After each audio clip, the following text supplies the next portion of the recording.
Hi, I'm Doug Britton. I'm the Director of Family Life Ministries at Heights Church. Welcome to today's devotional. The last few days we've been talking about the benefits of being in a community, not just any community, but a community of friends who share life together. If you've been at Heights Church for very long, you know that we accomplish this through life groups. That is to say, small groups of people who get together on a pretty regular basis to listen to or to talk about the pastor's sermon notes, and then to also share life, to talk about what's going on, good things, bad things, to pray for each other, and just to have fun. Well, that reminds me of Romans 12:5, where Paul wrote and said, "In Christ we, though many, form one body, and each member belongs to all the others." We belong to each other, and God really expects us to be interacting together.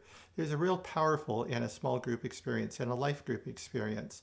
So today we're going to look at one more benefit of being in a life group, and that's having friends who support you when you want to make some changes in your life.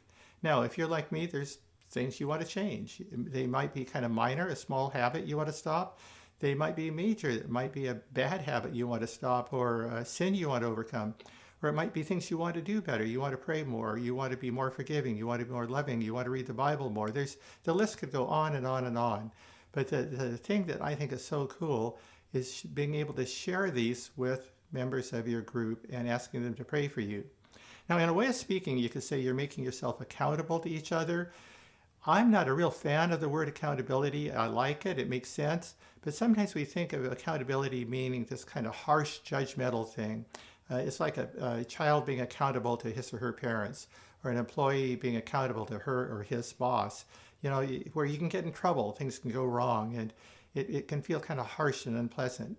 That's not what I'm talking about. I'm talking about taking advantage of the love, support, and prayers of your friends. Accountability, but in a really friendly way. So let me share an example from my own life. Skeeter and I, my wife Skeeter and I, were talking with another couple after our life group meeting this past Sunday, just a couple of days ago. And we were sharing prayer requests. And I said to them, you know, I'm having trouble with something. The last 2 or 3 weeks, there's been 3 things that are clearly important that I should be doing, things that I know that God really wants me to do, but somehow other things just keep coming up and I keep getting sucked away from them and doing the other things. Because see, the other things seem so immediate, so critical, so important. Well, the truth is, I mean, that's true. I was busy. But the truth is, I didn't really want to do those 3 things. I knew that they were important, but I knew I should do them. I knew a mature Christian would do them, but I wasn't doing them. So I asked everybody to pray with me that God would help me to have the discipline to do what I knew I should do. And then after they prayed, and I prayed for them, and we all prayed for each other, we all had something to pray about. I went to work at it. And this last week, I've been really much more serious about it. I've actually accomplished one of those 3 things already. I'm working on the other 2. One thing I have on my desk this little card that says, "Ask God, what do you want me to do now or not do now?" And this helps remind me that I'm talking about obeying God. I'm not just talking about bad habits.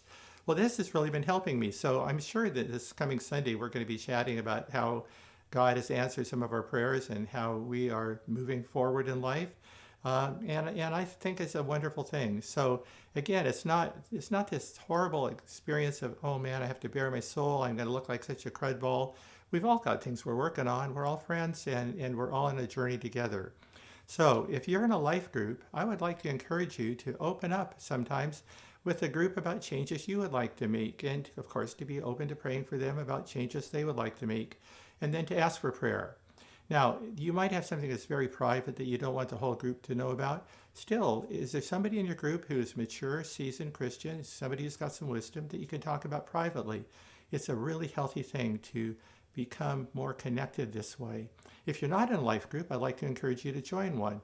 Skeeter and I are in one of the 4 married life groups at the church, and there's a lot of room in the married life groups, but there's a lot of room in all the other groups too. There's a lot of groups, and they're all really wonderful. So I would encourage you, if you're not in a life group, to contact the church and join one. Okay, that's it for today. May God bless you and give you a wonderful week.